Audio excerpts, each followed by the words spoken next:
Jean chapitre 15. Je suis le vrai cep, et mon Père est le vigneron. Tout sarment qui est en moi et qui ne porte pas de fruit, il le retranche, et tout sarment qui porte du fruit, il l'émonde, afin qu'il porte encore plus de fruits.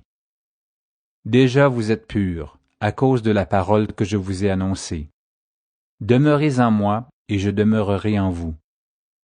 Comme le sarment ne peut de lui-même porter du fruit, s'il ne demeure attaché au cep, ainsi vous ne le pouvez non plus si vous ne demeurez en moi.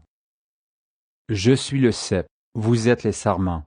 Celui qui demeure en moi et en qui je demeure porte beaucoup de fruits, car sans moi vous ne pouvez rien faire.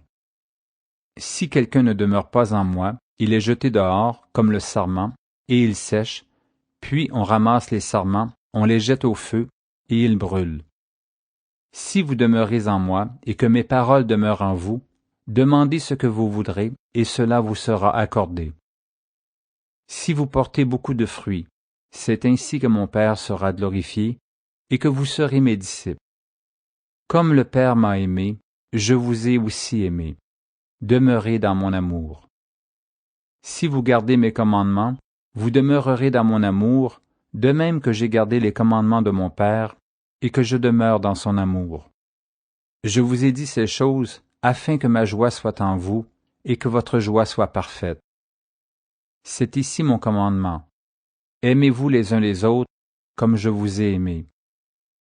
Il n'y a pas de plus grand amour que de donner sa vie pour ses amis. Vous êtes mes amis si vous faites ce que je vous commande. Je ne vous appelle plus serviteur parce que le serviteur ne sait pas ce que fait son maître. Mais je vous ai appelé amis, parce que je vous ai fait connaître tout ce que j'ai appris de mon Père. Ce n'est pas vous qui m'avez choisi, mais moi je vous ai choisi, et je vous ai établi afin que vous alliez, et que vous portiez du fruit, et que votre fruit demeure, afin que ce que vous demanderez au Père en mon nom, il vous le donne. Ce que je vous commande, c'est de vous aimer les uns les autres. Si le monde vous hait, sachez qu'il m'a haï avant vous. Si vous étiez du monde, le monde aimerait ce qui est à lui, mais parce que vous n'êtes pas du monde, et que je vous ai choisi du milieu du monde, à cause de cela le monde vous hait. Souvenez-vous de la parole que je vous ai dite. Le serviteur n'est pas plus grand que son maître. S'ils m'ont persécuté, ils vous persécuteront aussi. S'ils ont gardé ma parole, ils garderont aussi la vôtre. Mais ils vous feront toutes ces choses à cause de mon nom, parce qu'ils ne connaissent pas celui qui m'a envoyé.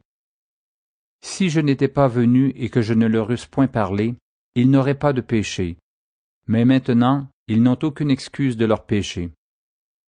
Celui qui me hait est aussi mon Père. Si je n'avais pas fait parmi eux des œuvres que nul autre n'a faites, ils n'auraient pas de péché. Mais maintenant, ils les ont vus, et ils ont haï, et moi, et mon Père. Mais cela est arrivé afin que s'accomplît la parole qui est écrite dans leur loi. Ils m'ont haï sans cause. Quand sera venu le Consolateur, que je vous enverrai de la part du Père, l'Esprit de vérité qui vient du Père, il rendra témoignage de moi, et vous aussi, vous rendrez témoignage, parce que vous êtes avec moi dès le commencement.